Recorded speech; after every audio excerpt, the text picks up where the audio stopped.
ఆరాధించేదా నిన్ను మది పొగడేదా నిరతము నిన్ను స్తుతించెదను. ఆరాధించేదా నిన్ను మది పొగడేదా నిరతము నిన్ను స్తుతించెదను. మార్గము నీవే సత్యము నీవే, మార్గము నీవే సత్యము నీవే, జీవము నీవే నా ప్రభువా, జీవము నీవే నా ప్రభువా. ఆరాధించేదా నిన్ను మరి పొగడేదా నిరతము నిన్ను స్తుతించెదను.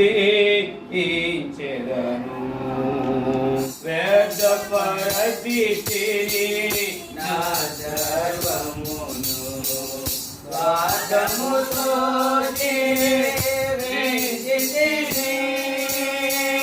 వ్యర్థపరచితిని నా సర్వమును స్వార్థముతో జీవించితిని, స్తుతించితిని నీ త్యాగమును, స్తుతించితిని నీ త్యాగమును, వినయముతో నీ సన్నిధికి, వినయముతో నీ సన్నిధికి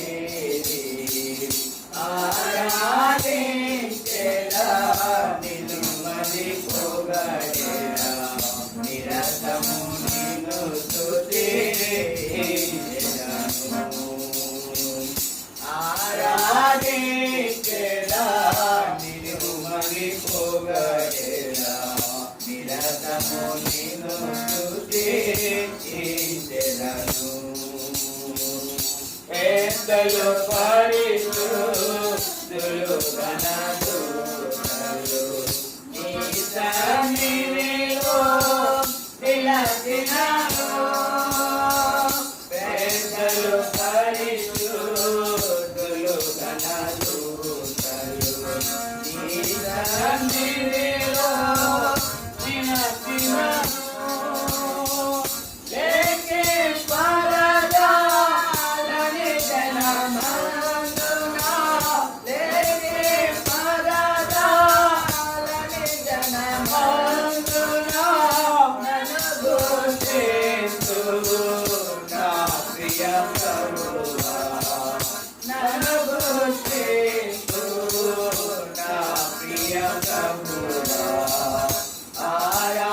ఆరాధించెదా నిన్ను మరి పొగడేదా నిరతము నిన్ను స్తుతించెదను. ఆరాధించెదా నిన్ను మరి పొగడేదా నిరతము నిన్ను స్తుతించెదను. మార్గము నీవే సత్యము నీవే, మార్గము నీవే సత్యము నీవే, జీవము నీవే నా ప్రభువా, జీవము నీవే నా ప్రభువా.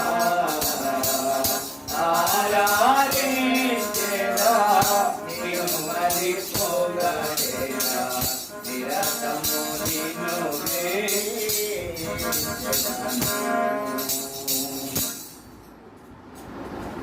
పాట సంఖ్య 128.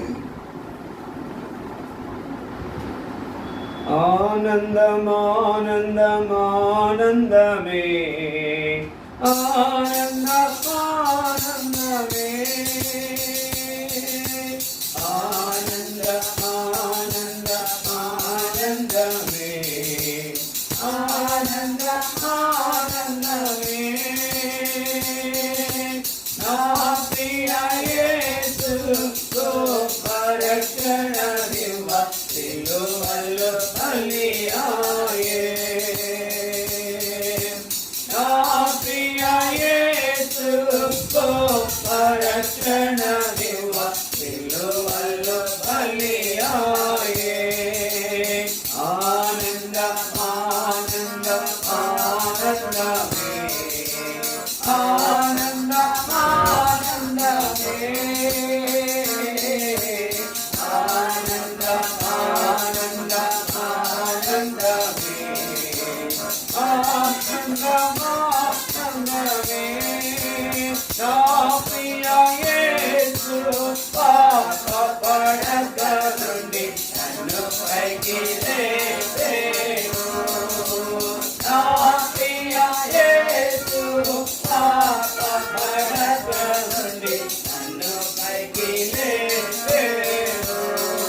134. చివరిగా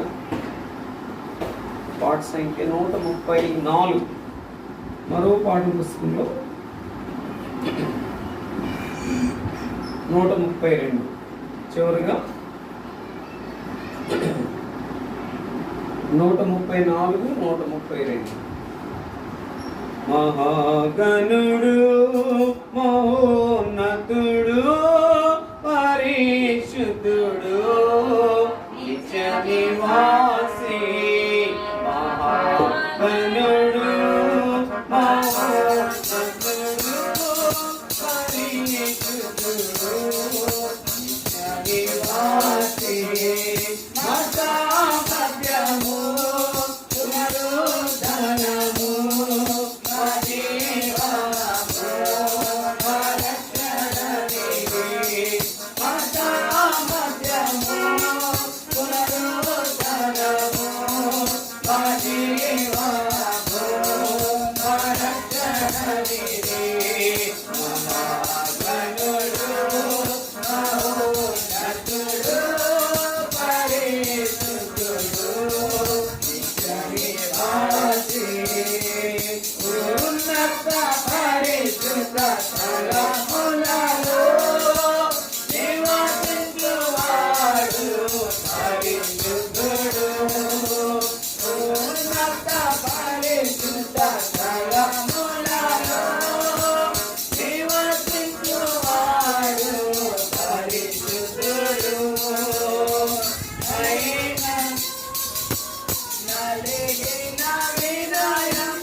వాక్యంలోనికి వెళ్ళక మునుపు మనం బైబిల్ ఎత్తి బైబిల్ పలుకుతాం.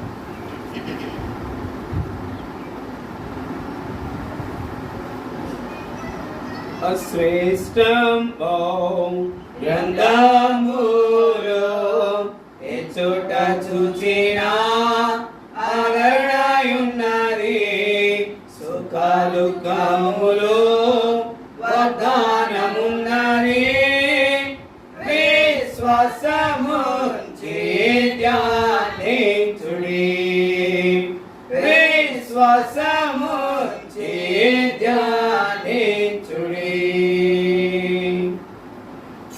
పరమగీతములు 5వ అధ్యాయము 9-10 వచనాలను కలిపి చదువుకుంటాం. స్త్రీలలో అధిక సుందరవదాన మీరు ప్రియుని కన్నా నీ ప్రియుని విశేషమేమి.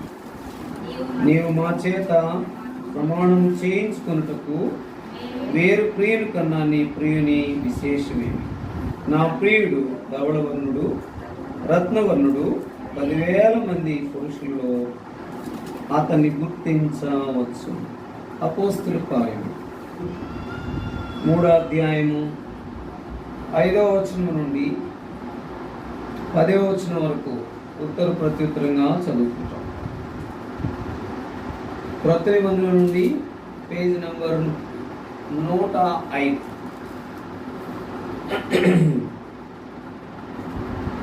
వాడు వారి వద్ద ఏమైనా దొరుకునని కనిపెట్టుచు వారి యందు లక్ష్యముంచెను. చదువు. అంతటి పేతురు, 2 బంగారములు నా యొక్క లేవు గాని నాకు కలిగినదే నీకు ఇచ్చుచున్నాను, నజరేయుడైన యేసుక్రీస్తు నామమున నడువమని చెప్పి వాని కుడి చేయి పట్టుకుని లేవనెత్తెను. వెంటనే వాని పాదములు శైలమండలము బలము పొందెను. దిక్కులు లేచి నిలిచి నడుచుచు గంతులు వేయచ్చు, దేవుని స్తుతించుచు వారితో కూడా దేవాలయంలోనికి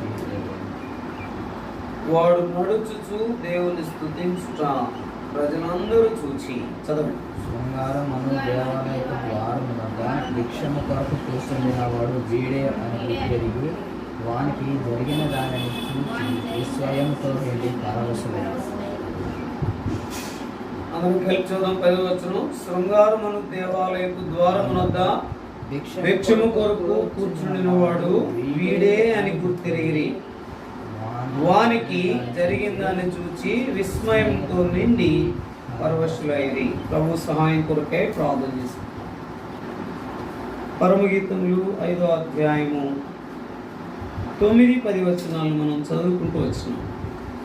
స్త్రీలలో అధిక సుందరమగుదాన వేరు ప్రియుని కన్నా నీ ప్రియుని విశేషమేమి. కాబట్టి ఇక్కడ అధిక సుందరమగుదాన వేరు ప్రియుని కన్నా నీ ప్రియుని విశేషమేమి అనేటటువంటి ప్రశ్న ఇక్కడ మనం చూస్తా ఉన్నాం. కాబట్టి ఆ ప్రియుడు ఎలాంటి వాడో ఇక్కడ మనం చూడవచ్చు.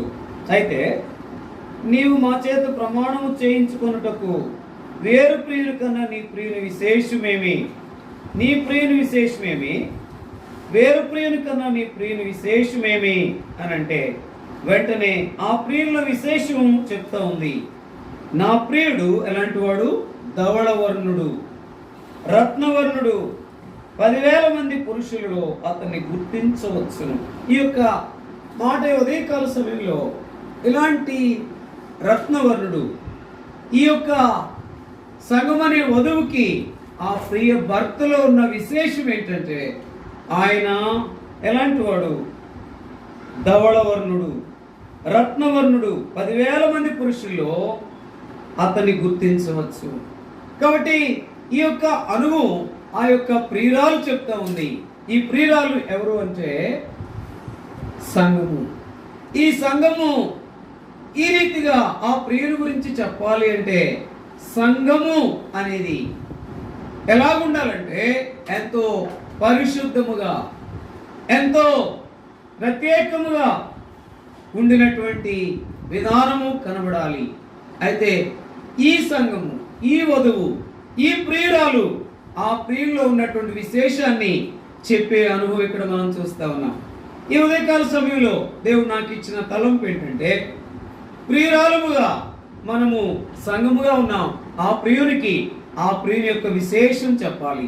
ఆ ప్రియుని యొక్క విశేషం చెప్పేదే ఈ యొక్క ఆరాధన. నా ప్రియుడు ఎలాంటి వాడంటే ధవళవర్ణుడు, రత్నవర్ణుడు, 10,000 మందిలో గుర్తింపదగినవాడు.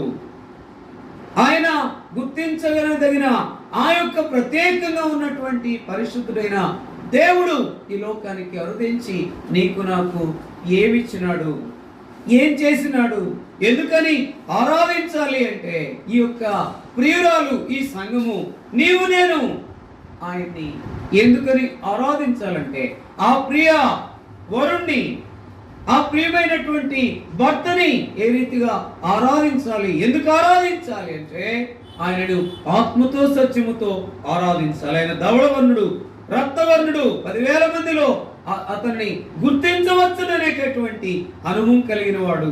ఆ అనుభవం కలిగిన ఆయన నీ కొరకే నా కొరకై భూలోకానికి ఉదయించి నీ కొరకే నా కొరకై ఆయన సిలువలో చేసిన ఆ గొప్ప కార్యాన్ని బట్టి నీకు నాకు దొరికిన గొప్ప ఆధిక్యతలో భాగంగా ఎందుకని మనం ఆరాధించాలంటే, అందుకని అక్కడ అపోస్తుల కార్యము 3వ అధ్యాయంలో మనం చూస్తే 5వ వచనం చదవండి ఎవరైనా. అపోస్తుల కార్యములు 3వ అధ్యాయము 5వ వచనం చదవండి. వాడు వారి యొద్ద ఏమైనా దొరుకునని కనిపెట్టుచు వారి యందు లక్ష్యముంచెను. చదవండి 6వ వచనం కూడా. అంతట పేతురు వెండి బంగారములు నా యొద్ద లేవు గాని నాకు కలిగినదే నీకు ఇచ్చున్నాను. నజరేయుడైన యేసుక్రీస్తు నామమున నడుమని చెప్పి అంటే ఆ యొక్క ధవళవర్ణుడు రత్నవర్ణుడు 10,000 మందిలో అతన్ని గుర్తించవచ్చునే అనుభవం కలిగిన ఆ యొక్క దేవుడు ఈ లోకానికి కరుదించి నీకు నాకు అనుగ్రహించినటువంటి ఆయన నామములో నేను నన్ను నడవజేసిన అనుభవం, నేను నన్ను రక్షించినటువంటి అనుభవంలోనికి తెచ్చినాడు. అందుకని మా యొక్క వెండి బంగారం లేవు గాని నాకు కలిగినదే నీకు ఇచ్చున్నాను. కలిగింది ఏంటంటే రక్షణ. ఆయనలో కలిగింది రక్షణ. ఆ రక్షణ భాగంలో నీవు నేను ఇది నాన్న ఆరాధించడానికి సిద్ధపడి వచ్చిన ఆయన ధవళవర్ణుడు, ఆయన రత్నవర్ణుడు, ఆయన 10,000 మందిలో గుర్తింపదగిన వాడు. ఈయన నీ కొరకు నా కొరకు చేసిన ఆ గొప్ప బలియాగాన్ని బట్టి నీకు నాకు వచ్చిన గొప్ప రక్షణను మనము ఎప్పుడు మర్చిపోకూడదని మీకు జ్ఞాపకం చేస్తా ఉన్నా. నీ నా జీవితంలో మర్చిపోకుండా ఆయన్ని ఆరాధించ బదులుమైనాం. అందుకనే ఆ యొక్క 8వ వచనం చూడండి, 7వ వచనం అందరం గెలుచాను.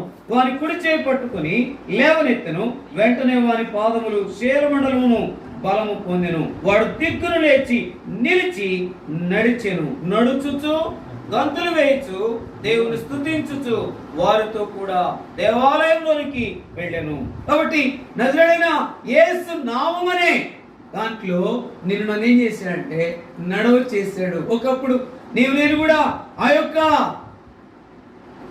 దేవాలయం బయట ఉండి దూరముగా ఉండి మరి ఎలాంటి స్థితిలో ఉన్నాడు? దేవాలయపు ద్వారము దగ్గర ఎలాంటి స్థితిలో ఉన్నాడు? భిక్షం అడుక్కునేటటువంటి స్థితిలో ఉన్నాడు. వాడు లేచి అనేటటువంటి మాట, వాడు దిగ్గును లేచి అంటే వాడు ఏం చేయలేకపోయిన వాడు, ఏమాత్రం కూడా నడవలేని వాడు, కుంటివాడు, ఏమాత్రం కూడా బలము లేని వాడు.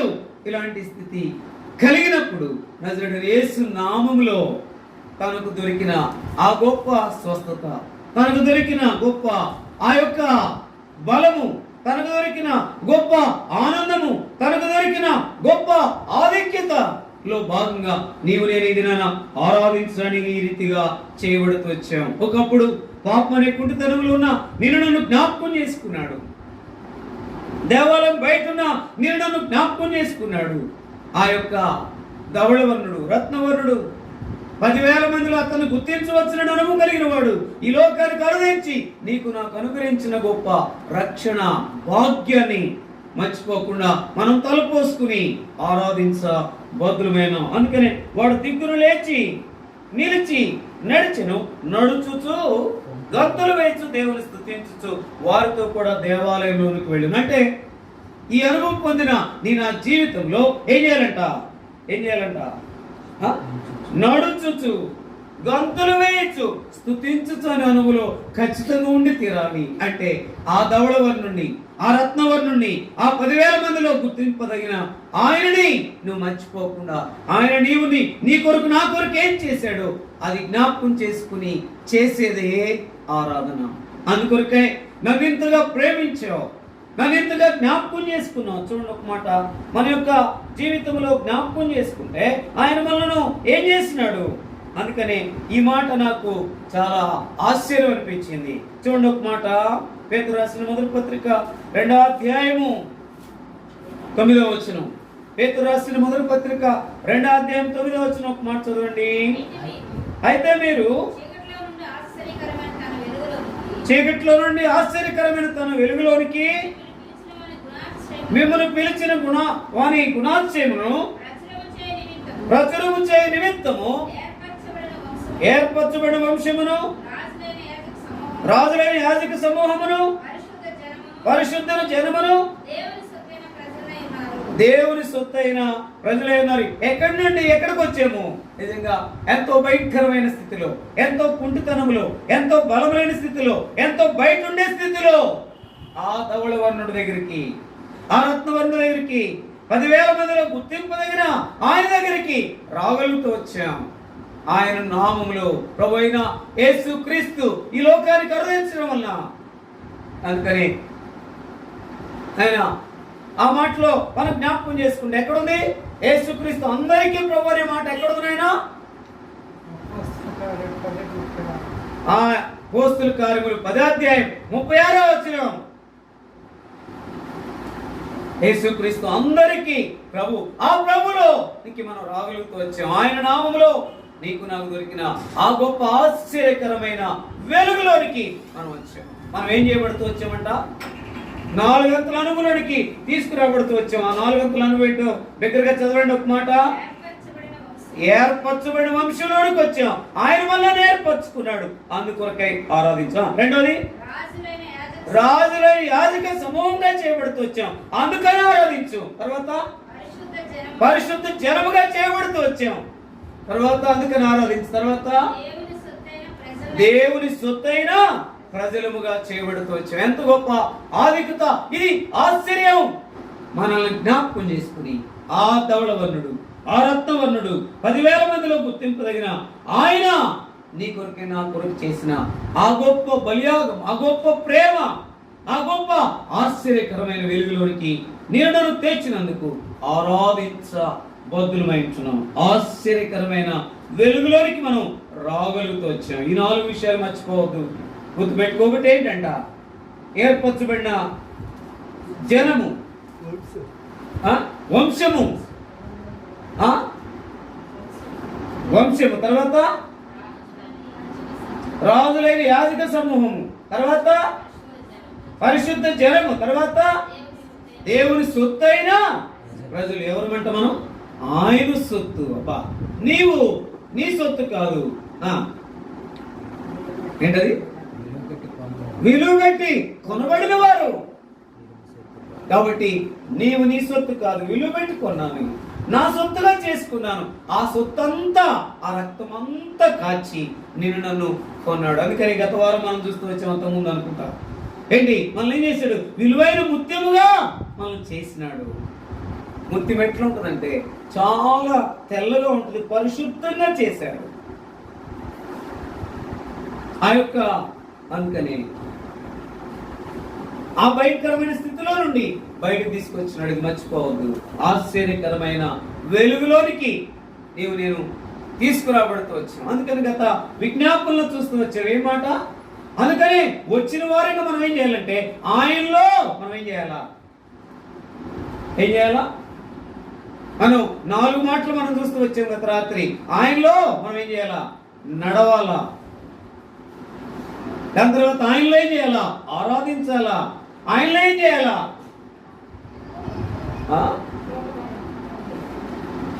ఆయన కొరకే యుద్ధము చేయాలంటే, ఒక మాటలో చెప్పాలంటే ఈ లోకంలో యుద్ధము చేస్తూ ఆయన కొరకు జీవించాలా, ఆయన కొరకు పని చేయాలా అనే అనుభూలో మనం చూస్తూ వచ్చాం. ఆశ్చర్యకరమైన వెలుగులోనికి వచ్చే మన సంగతి మర్చిపోకుండా మనము వెలుగు సంబంధముగా వెలుగులో, ఆయన వెలుగులో నడుస్తూ, దాని తర్వాత వెలుగులో ఆరాధిస్తూ, వెలుగులో మనము యుద్ధము చేస్తూ, వెలుగులో పని చేస్తూ మనము ఆశ్చర్యకరమైన వెలుగులో ఉన్నామన్న సంగతి మనం చూపించే వారంగా ఉండాలి. నా ప్రియుడు ఎలాంటి వాడంట? ఎవరు చెప్తున్నారు ఈ మాట? ప్రియురాలు చెప్తుంది. ఎవరో ప్రియురాలు సంఘములో నీవు నేను ఆరాధిస్తున్నామంటే నీ ప్రియుని యొక్క విశేషమేమి, వేరు ప్రియుని యొక్క విశేషం ఏంటంటే చెప్పేవారం ఉండాలి. నా ప్రియుడు ఎలాంటి వాడు అంటే ఆశ్చర్యకరమైన వెలుగులోనికి నన్ను తెచ్చినవాడు నా ప్రియుడు. ఆయన ధవళవర్ణుడు, రత్నవర్ణుడు. ఆ కల్వరి సిలువలో శాపగ్రాహిగా వేలాడి ఆ రత్నవర్ణుడు, ఆ ధవళవర్ణుడు 10,000 మందిలో గుర్తింపదగిన ఆయన అనేక మంది సిలువేయమని కేకల మధ్య ఆయన రక్తమంతా కార్చి చనిపోయి సమాధి చేయబడి మృత్యుంజయుడు తిరిగి లేచిన ఆ దేవుణ్ణి గుణాతిశయములను ప్రకటించేటటువంటి అనుభూలో నన్ను ఆశ్చర్యకరముల ఆయన వెలుగులోనికి నన్ను తీసుకొచ్చినాడు. ఈ యొక్క అనుభవం ద్వారా నేను ఆరాధిస్తున్నాడు అనుభవంలోనికి రావాలి. ఎందుకు ఆరాధించాలంటే ఎందుకు ఆరాధించాలి ఆయన? ఎందుకు ఆరాధించాలి? వాకింగ్ చెప్పేటప్పుడు కళ్ళు మూసుకుంటే మీరు ఏం చెప్పలేరు. కళ్ళు మూసుకోబాబు. ఎందుకని ఆరాధించాలి? ఆశ్చర్యకరమైన వెలుగులోనికి నేను నన్ను తీసుకొచ్చినాడు. కుంటుతనం లేదు. అందుకని మనం ఏం చేయాలా? ఆ పాపం అనే కుంటుతనం అంతా పోయిన దాని కొరకాయ మనం ఏం చేయాలి? నడుచుచు, గంతులు వేయచ్చు, స్తుతించుచు వారితో కూడా దేవాలయంలోకి వెళ్ళిన అనుగులోనికి వచ్చామంటే, ఇక్కడ ఉన్నామంటే ఆయన యొక్క ఆ గొప్ప ఔన్నత్యములో భాగంగా, ఆ ప్రణాళికలో భాగంగా ఆశ్చర్యకరమైన వెలుగులోనికి తీసుకురాబడుతూ వచ్చాం. చూడండి, 2వ మాటలోకి మనం చూస్తే జ్ఞాపకం చేసుకుంటే చూడండి ఆ మాట. నిజమైనటువంటి యెషయా గ్రంథం 9వ అధ్యాయం 2వ వచనం చదవండి. యెషయా గ్రంథం 9వ అధ్యాయము 2వ వచనం త్వరగా. యెషయా గ్రంథం చీకట్లో నడుచు జనులు గొప్ప వెలుగును చూస్తున్నారు. మరణ ఛాయ గల దేశ నివాసుల మీద వెలుగు ప్రకాశించును. ఎట్లాంటిదంట? మందంతా దేశంలో ఏముందంట? మరణ ఛాయ అనేది ఉంది. అయితే ఆ మరణ ఛాయలో నుండి నీకు నా గొప్ప వెలుగును అనుగ్రహిస్తూ వచ్చినాడు. ఆశ్చర్యకరమైన రీతిలో నేను నా వెలుగులోనికి తీసుకొచ్చాడు. అందుకని మనం ఏం చూస్తూ వచ్చాం గత రాత్రి? దేవుడు ఏమై ఉన్నాడు? వెలుగై ఉన్నాడు. ఆయన వెలుగై ఉన్నాడు. మనం జ్ఞాపకం చేసుకుంటే ఆ మాటను బాగా స్పష్టంగా మనం చూస్తూ వచ్చాం. అందుకని ఆశ్చర్యకరమైన వెలుగు అన్న సంగతి గుర్తుపెట్టుకోవాలి. రెండవదిగా ఆ గొప్ప వెలుగులోకి మనం తీసుకురాబడ్డాం. మనకి ఏ ఛాయ లేదు, మరణ ఛాయ లేదు, అది గుర్తుపెట్టుకో. మూడవదిగా మనం జ్ఞాపకం చేసుకుంటాం. చూడండి, యెషయా గ్రంథం 60వ అధ్యాయం 19వ వచనం. ఏ వెలుగు? ఆశ్చర్యకరమైన వెలుగు మనకు వచ్చాం. ఆశ్చర్యంగా ఉండు, అనేక మందికి ఆరాధికులుగా ఉండు. అనేక మందికి ఎట్లంటే వారు నిజమైన ఆరాధికులు. పైకి ఆరాధించేవారు కాదు, ఆదివారం ఆరాధించేవారు కాదు. నిజమైన ఆరాధికులు హెర్మోన ప్రియులు. కొంచెం మందే, 5గురే, 10 మందే, 20 మందే, లేకపోతే 2-3 అయినా పర్వాలేదు. జ్ఞాపకం చేసుకుని ఏం చేయాలా? ఆశ్చర్యకరమైన వెలుగులోనికి వచ్చే మన సంగీతలకు తెలియచేయాలి. ఎందుకు తెలియచేయాలంటే నా ప్రియుడు ఎలాంటి వాడు? ఏనాయనా ఆ స్వరం తీసేయండి, మీ భాస్కర్ రావు గారి స్వరం పెట్టండి. ఆ ప్రియుడు గురించి చెప్పేటప్పుడు కూడా అట్లా చెప్పటం ఎందుకు? నా ప్రియుడు ధవళవర్ణుడు, రత్నవర్ణుడు, 10,000 మందిలో గుర్తింపదగిన వాడు. ఎక్కడుందన్నమాట? ఎక్కడుందన్నమాట? ఎంతసేపు చెప్తున్నా పరమగీతములు 5వ అధ్యాయము 10వ వచనంలో ఆ మాట మనం జ్ఞాపకం చేసుకుని ఎందుకు అక్కడ అడుగుతూ ఉన్నారు, నీ ప్రియుని యొక్క విశేషమేమి? వేరు ప్రియుని కన్నా నీ ప్రియునికున్న విశేషం ఏమంటే ఆ ప్రియురాలు చెప్తుంది సంఘం ఏమని? నా ప్రియుడు ధవళవర్ణుడు. ధవళవర్ణుడు అంటే ఎంతో దగదగదగదగదా మెరిసిపోయే ఆ పరిశుద్ధుడు, రత్నవర్ణుడు. క్లియర్ గా కనిపించే ఆ ప్రభు, ఆ తండ్రి ఈ లోకానికి తన ప్రియ కుమారుని పంపించడం ద్వారా, ఆ సిలువలో చేసిన బలియాగము ద్వారా నీకు నాకు ఆ కలిగిన గొప్ప ఆశ్చర్యకరమైన వెలుగులు మర్చిపోక మనం ఆత్మతో సత్యముతో ఎందుకు ఆరాధించే వారంగా ఉన్నాం. రెండవదిగా మరణం చేయలేదు, గొప్ప వెలుగులోనికి వచ్చాం. ఇప్పుడు యెషయా గ్రంథం 60వ అధ్యాయం 19వ వచనం చదవండి. ఇక మీదట ఆ? పగలు సూర్యుని ప్రకాశము పగలు సూర్యుని ప్రకాశము నీకు వెలుగుగా ఉండదు. నీకు వెలుగుగా ఉండదు. నీకు వెలిగించుటకై చంద్రుడు ఇకను ప్రకాశింపడు. ఈ చంద్రుడు ఇకను ప్రకాశింపుడు. యెహోవాయే యెహోవాయే నీకు నిత్యమైన వెలుగవును. ఆ వెలుగవును. నీ దేవుడు నీ దేవుడు నీకు భూషణముగా ఉండును. నీకు భూషణముగా ఉండును. జ్ఞాపకం చేసుకుంటే ఇదేంటంట, యెహోవాయే నిత్యమైన వెలుగు, ఆశ్చర్యకరమైన వెలుగులను తెచ్చాడు. ఇంకెంత మాత్రము పాపం లేదు, కుంటితనం లేదు, ఇంకెంత మాత్రము బయట అనుభవం లేదు, ఎంత మాత్రం ఇంకా దుఃఖమనే అనుభవం లేదు. వాడు నడిచాడు, నడుచుచు, అబ్బా ఈ మాట, నడుచుచు గంతులు వేయచ్చు, ఏం చేశాయంట, స్తుతించుచు వారితో కూడా దేవాలయంలోనికి ప్రవేశించాడు. ఇప్పుడు నేను దేవాలయంకి వచ్చింది ఎందుకు అంటే, ఈ స్థితి అంతా పోగొట్టి నన్ను ఆశ్చర్యకరమైన వెలుగులో ఉంచావు, ఏర్పరచబడిన వంశంగా చేసావు. అబ్బా ఈ మాట నన్ను ఎంతో బలపరిచింది. ఏర్పరచబడిన వంశంగా చేస్తే మనము బయట అనేక మంది దగ్గర లొంగిపోయే వారంగా, కలిసిపోయే వారంగా, లేకపోతే అనేకమైనటువంటి శరీరమైన వాటి కొరకే ఆశపడే వారంగా ఉండకూడదు. ఆరాధించేవారు ఆశ్చర్యకరమైన వెలుగులోనికి వచ్చిన ఆ గొప్ప వంశముగా మనం ఉండాలి, యాజక సమూహముగా ఉండాలి, ఏర్పరచబడిన వంశము, యాజక సమూహము, పరిశుద్ధ జనము, సొత్తైన ప్రజలముగా మనం ఉండాలి. సొత్తైన ప్రజలుగా చేయబడుతూ వచ్చాం, ఆయన సొత్తుగా మనం ఉండాలి. అందుకని మనము అనేకమైనటువంటి రీతిలో లోకముతో, మనుషులతో పొత్తు చేసి ఆయన సొత్తు అనే దాన్ని ఎంత మాత్రం కూడా ఏం చేయకూడదు, పోగొట్టుకోకూడదు. పోగొట్టుకున్నామంటే ఆరాధించలేము.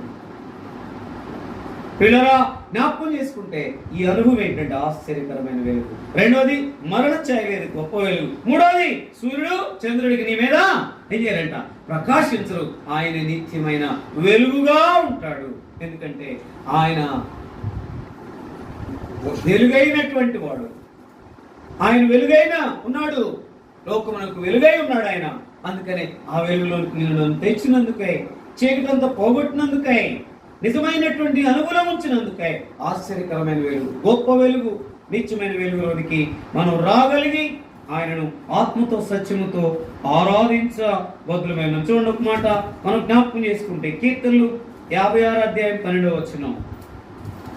కీర్తనలు 56 అధ్యాయం 12వ వచనం. ఆ మాట చూడండి, జ్ఞాపకం చేసుకుంటే, దేవా నీవు మరణములో నుండి నా ప్రాణమును తప్పించి ఉన్నావు. నేను జీవపు వెలుగులో దేవుని సన్నిధిని సంచరించున్నట్లు జారి పడకుండా నీవు నా పాదములను తప్పించున్నావు. ఇక్కడ కూడా ఏంటంట, మరణములో నుండి నా ప్రాణమును తప్పించినటువంటి ఈ వెలుగు ఎలాంటిదంట, జీవపు వెలుగు. అంటే మనము జీవము కలిగిన వారముగా చేయబడుతూ వచ్చాం. ఆశ్చర్యకరమైన వెలుగు, గొప్ప వెలుగు, నిత్యమైన వెలుగు, జీవపు వెలుగు కలిగిన వారంగా మనం ఉండాలి. అందుకని ఆరాధించేవారు ఎట్లుండాలో, జీవము కలిగి ఉంటామంటే. అందుకని ఒక నది పక్కన ఒక చెట్టు ఉంది అనుకోండి, ఎట్లుంటుంది, పచ్చగా ఉంటుంది. దాని తర్వాత ఎట్లుంటుంది, అది ఫలాలు ఇచ్చేటట్లుగా ఉంటుంది. ఇంకా ఏమాత్రం కూడా చింతించేటటువంటి అనువులో ఉండదు. ఎందుకని దాని పక్కనే ఉంది, నది ఉంది, నీరుంది పుష్కలముగా. అట్లానే నీ కొరకే నా కొరకే ఆయన ధవళవర్ణుడుగా, రత్నవర్ణుడుగా 10,000 మందిలో గుర్తింపదగిన ఆయన ఈ లోకానికి అరుదించి నీ కొరకే నా కొరకే స్వరూపాన్ని, సొగసును కోల్పోయిన వాడిగా ఉండి ఆ సిలువలో మరణించి, రక్తమంతా కాచి మరణించి సమాధి చేయబడి 3వ దినాన ముచ్చిండే పునరుద్ధారుడుగా లేచినటువంటి ఆ దేవుల్లో మనము ఆశ్చర్యకరమైన వెలుగు కలిగి ఆశ్చర్యంగా ఆరాధిద్దాం. ఆ మరణ ఛాయను పోగొట్టుకున్న మన జీవితంలో ఆ గొప్ప వెలుగు కలిగిన వారంగా గొప్పగా ఆయన ఆరాధిద్దాం. మూడవదిగా చంద్రుడు, సూర్యుడు, చంద్రుడు లేక మన మీద ప్రకాశింపక ఆయన నిత్యమైన వెలుగుగా ఉండి మనను నడిపిస్తున్న ఆయనను గొప్పగా నిత్యమైన ఆ వెలుగులో ఆరాధించు బదులమైన. నాలుగవదిగా మనకేం లేదంట, మరణములో నుండి జీవములోనికి నేను నన్ను దాటించినాడు. ఆ మాట చదవండి ఎంత స్పష్టంగా ఉందో. కీర్తనలు 56 అధ్యాయం. దేవా దేవా నీవు మరణంలో నుండి నా ప్రాణము తప్పించి ఉన్నావు. నా ప్రాణము తప్పించి ఉన్నావు. నేను జీవపు వెలుగులలో దేవుని సన్నిధిని దేవుని జీవపు వెలుగులు ఎక్కడంట? దేవుని సన్నిధిని సంచరించినట్లు జారిపడకుండా నీవు నా పాదములను తప్పించి ఉన్నావు. అంటే జీవపు వెలుగులో నడిచే, ఆయన సన్నిధిలో నడిచే గొప్ప ఆధిక్యతలోనికి మనం తీసుకురాబడుతూ వచ్చాం. అందుకనే ఈ జీవపు వెలుగు కలిగిన వారముగా ఆరాధించబద్దులమైనాం. ఎందుకంటే ప్రాణమును ఏం చేశాడంట? తప్పించినాడు, జీవం ఇచ్చినాడు. ఆయన సన్నిధిలో నిత్యము నడిచేటటువంటి గొప్ప ఆధిక్యతను అనుగ్రహిస్తూ వచ్చినాడు. ఎందుకొరకాయ మనము ఆరాధించబద్దులమైన చివరి మాట చదువుకుని, ఇలాంటి వారు ఎలాంటి స్థితిలో ఉండాలి? ఖచ్చితంగా ఆరాధన అంటే ఖచ్చితంగా సత్యాంత వరకు మనల్ని ఏముండాలా? ఆత్మతో కూడిన సత్యం ఉండాలి. అందుకని ఆ మాట చూసి ముగిద్దాం. చూడండి, అందుకనే చూడండి, యోహాను రాసిన మొదటి పత్రిక 2వ అధ్యాయం 8వ వచనం. యోహాను రాసిన మొదటి పత్రిక 2వ అధ్యాయం 8వ వచనం చదువుదాం. చూడండి, మరియు కొత్త ఆజ్ఞను మీకు రాయిచున్నాను, చీకటి గతించున్నది, సత్యమైన వెలుగు ఇప్పుడు ప్రకాశించుచున్నది గనుక అది ఆయన యందును మీ యందును సత్యమే. అది ఆయన యందును మీ యందును సత్యం. అంటే ఆయన యందు మనకేం దొరికింది? సత్యమని వెలుగులోనికి వచ్చాం. మనం కూడా ఆ సత్యము కలిగిన వారికి ఏం చేయాలి? ఇప్పుడు ఏం చేయాలా? ఆరాధించబద్దులమైనాం. ఇప్పుడు ఈ సమయంలో నాయన కొంత పుంజుకున్నాడు కనుక, పునరుద్ధరణ శక్తి వచ్చింది కనుక అవి చెప్తే ముగించేస్తా. మొట్టమొదటి ఏ వెలుగులోనికి వచ్చా?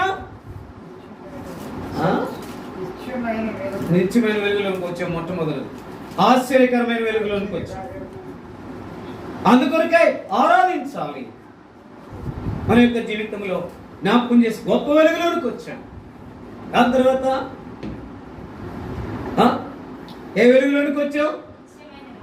నిత్యమైన వెలుగులోనికి వచ్చాం. తర్వాత జీవపు వెలుగులోనికి వచ్చాం. తర్వాత సత్యమైనటువంటి వెలుగులోనికి వచ్చాం. సత్యవంతులముగా ఆరాధించాలి. ఏంటి నీ ప్రియుని యొక్క విశేషమేమి? వేరు ప్రియుని యొక్క విశేషమేమి? స్త్రీలలో అధిక సుందర వగుదానం.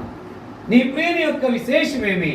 వేరు ప్రియుని కన్నా నీ యొక్క ప్రియుని యొక్క విశేషం ఏమంటే, ఆ ప్రియురాలు చెప్తుంది, నా ప్రియుడు ధవళవర్ణుడు, రత్నవర్ణుడు, 10,000 మందిలో గుర్తించవచ్చు. ఇలాంటి అనుభవంలో నీ నా ఆరాధన కూడా ఆయన గుర్తించినట్లుగా, అనేక మంది గుర్తించినట్లుగా, అనేక మందికి ఇది మేలు కలిగినట్లుగా, ప్రయోజనకరంగా ఉండాలంటే ఈ యొక్క 4 విషయాలు మర్చిపోవద్దు. ఆ 4 విషయాలు ఎవరు చెప్తారో, ఈ 4 విషయాలు ఎవరు చెప్తారు చెప్పండి. 5 విషయాలు ఎవరు చెప్తారు? మొట్టమొదటిది ఏంటి? ఇక్కడ ఉండి నీ చేతులు పెన్ను ఉండకూడదు. ఏముండాలా? ఆశ్చర్యకరమైన వెలుగు మొదటిది. ఆ ఆశ్చర్యకరమైన వెలుగులోనికి ఎట్లా వచ్చామంట? ఎలా చేయబడుతూ వచ్చామంట? ఎందుకు ఆరాధించాలంట? ఆ ప్రియుణ్ణి, విశేషము కలిగినటువంటి ఆ ప్రియుణ్ణి మనము ఎందుకని ఆరాధించాలంటే ఆశ్చర్యకరమైన వెలుగులోకి తీసుకొచ్చాడు. ఈ కాలం మోకరించినప్పుడు దేవుడు స్పష్టంగా మాట్లాడిందంటే ఏర్పరచబడిన వంశంలోనికి వచ్చాం. అబ్బా, ఇంతకంటే ఆరాధించడానికి ఇంక నీకేం కావాలి? రెండోది, రాజులని యాజక సమూహంగా చేయబడ్డాం. రాజులుగా చేయబడ్డాం, యాజక సమూహంగా చేయబడ్డాం. మూడోది, పరిశుద్ధ జనముగా చేయబడ్డాం. దాని తర్వాత సొత్తైన ప్రజలముగా చేయబడుతూ వచ్చాం. ఈ 4 అంతల అనుభవాన్ని జ్ఞాపకం పెట్టుకుని ఆశ్చర్యకరమైన వెలుగులో, గొప్ప వెలుగులో, నిత్యమైన వెలుగులో, జీవము కలిగిన వెలుగులో, జీవపు వెలుగులో, సత్యమైన వెలుగులో ఆరాధించడానికి ప్రభువారు మనకు సహాయము చేయండి.